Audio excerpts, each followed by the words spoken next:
నారీ శక్తి వందన అధినియం దాని ద్వారా మహిళలకు చట్టసభల్లో 33% రిజర్వేషన్ రాబోతుంది కాబట్టి ఈ రిజర్వేషన్స్ 33% మహిళలకు పార్లమెంట్లో ఇటు లోక్సభలో అటు రాజ్యసభలో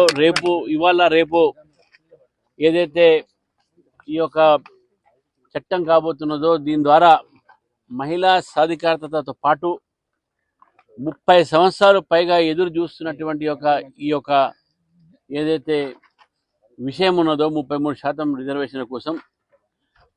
దాన్ని ఈరోజు నరేంద్ర మోదీ గారు ఆ కళని నిజం చేస్తూ ఉన్నారు. నరేంద్ర మోదీ గారి ప్రయత్నంతో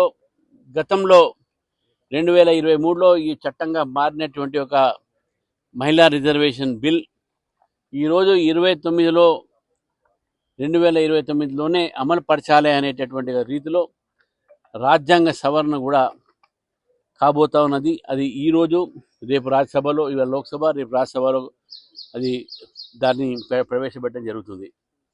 నరేంద్ర మోదీ గారి ప్రయత్నంతో 30 సంవత్సరాలు ఎదురు చూసినటువంటి ఈ చట్టము, ఈ కళ, మహిళల కళ నిజం కాబోతా ఉంది.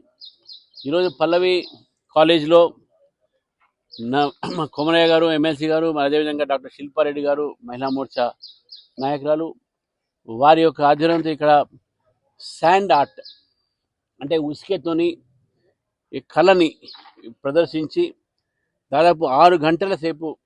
దాన్ని తయారు చేయడానికి నరేంద్ర మోదీ గారికి మహిళలు వందన చెప్తూ, మరి ఈరోజు మహిళలందరూ కూడా ఈరోజు ఆపరేషన్ సింధూర్లో అయితే డాక్టర్స్గా, ఇంజనీర్స్గా, ఆస్ట్రోనాట్స్గా అన్నిట్లో కూడా మహిళలు ముందు ఉన్నారు. రాజకీయాల్లో కూడా ముందుగా ఉండాలనే ఆలోచనతో దేశ మహిళలందరికీ కూడా ఈరోజు నరేంద్ర మోదీ గారు ఇచ్చినటువంటి ఒక బహుమతి అవుతుందో దానికి మేము మా తరఫు నుంచి, తెలంగాణ మహిళల తరఫు నుంచి నరేంద్ర మోదీ గారికి మేము ధన్యవాదాలు తెలుపుతూ వారికి ఈ యొక్క శాండ్ ఆర్ట్ అవుతుందో వారికి అంకితం చేశాము. నరేంద్ర మోదీ గారు వారి చేసినటువంటి ఒక ప్రయత్నాన్ని మీ అందరం కూడా దాన్ని అప్రిషియేట్ చేస్తూ, మరి గతంలో 32 సంవత్సరాల నుంచి ఎదురు చూసినటువంటి చట్టము నిజం కాబోతుంది కాబట్టి మరొకసారి మా తరఫు నుంచి, తెలంగాణ ప్రజల తరఫు నుంచి, తెలంగాణ మహిళల తరఫు నుంచి నరేంద్ర మోదీ గారికి ధన్యవాదాలు చెప్తా ఉన్నాను.